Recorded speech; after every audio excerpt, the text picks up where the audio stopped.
Tervetuloa tänne Ounasvaaran syksyiseen metsään. Aiheenamme tänään on yöpyminen metsässä.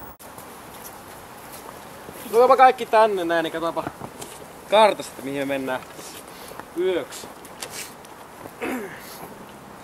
Tuossa olisi kyllä tuo laavu aika lähellä, että pitäisikö meidän mennä sinne. Elikkä tonne päin jatketaan. Joo, sinne suoraan voi.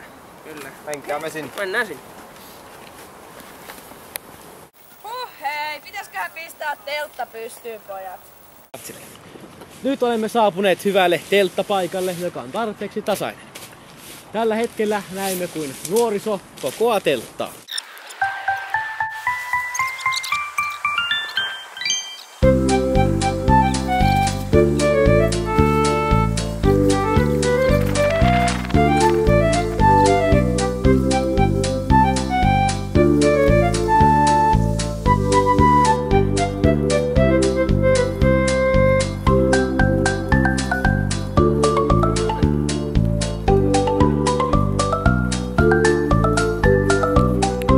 Mikko, miksi teltta on hyvä? Telttahan on hyvä, suojaa sateelta ja se on tuommoinen maaston värinen, ei häiritse muita kulkijoita. Ja tärkeäähän on se, että laittaa tämän teltan nämä tapit ja narut tänne kireälle, että vesi ei pääse kertymään tuohon päälle, että se ei sitten valu siitä läpi, vaikka sateen pitämähän tämä on tämä päälle. Seuraavaksi vuorossa on riippumatto.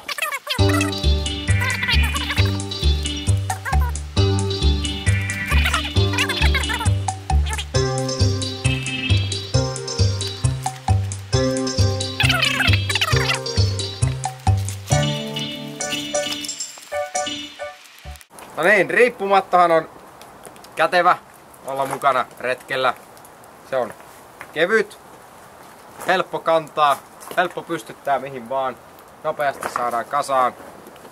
Sopii erityisesti kesälle, ei mielellään syksyksi taikka talveksi. On hieman kylmä. Kiitos. Hei!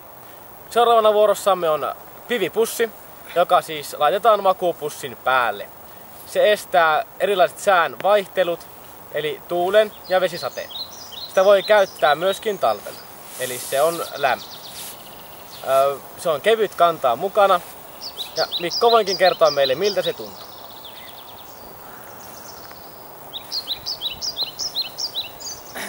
Tämä on siis hätämajoite, mutta voi käyttää ihan normaali retkeilyssä. Kuin kortonkin laittaisi makuupussin päälle ja sinne vain sitten koisimaan.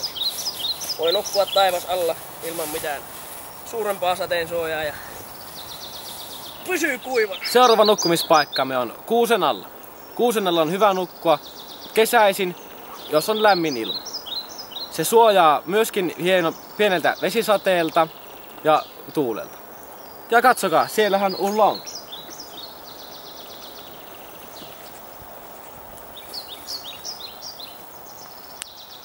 Ulla, miltä nyt tuntuu? Aika maahismainen, mutta ihan letkeä vaihtoehto. No niin, ollaan päästy poikain kanssa tänne laavulle.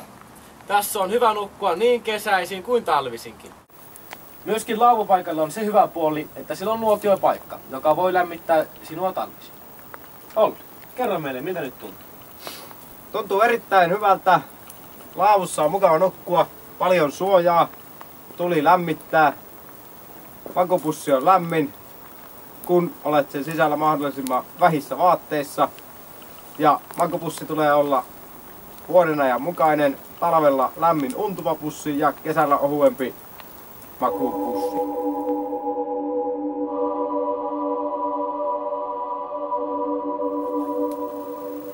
No niin, olemme saapuneet laavulle iltahämärässä. Täällä on nuotio pystyssä ja olemme paistaneet makkaraa. Nyt alkaa olla nukkumaan menoaika. Mutta mikä tuo on?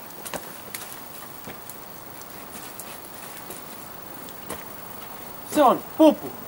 Mitäköhän toi pupu loikkii pakoon?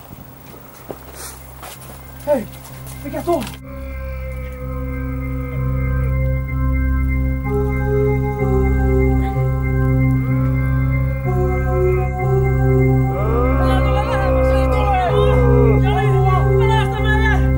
Poltetaan siellä!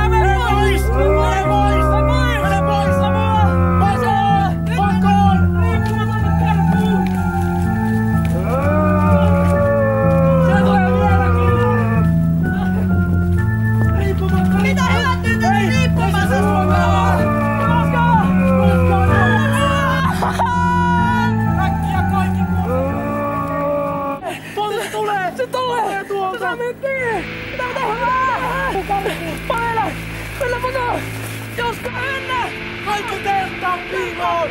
Aukaise se! Apua! Sisälle telttu! Tälle! Pukervele! Pistä tuolle keinelle! Apua! Apua! Apua! Hiljaa! Apua! Apua! Turpa kiinni!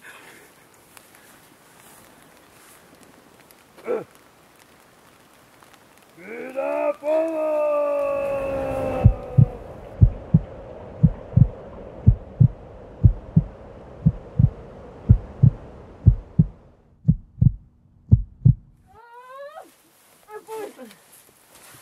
Apua!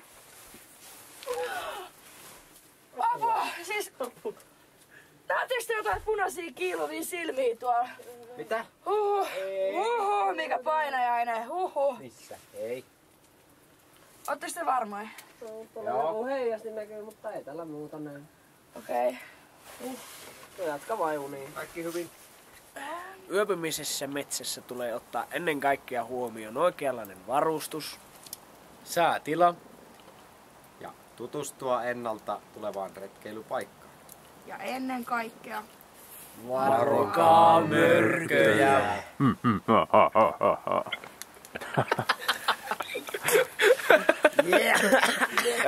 Show me the video.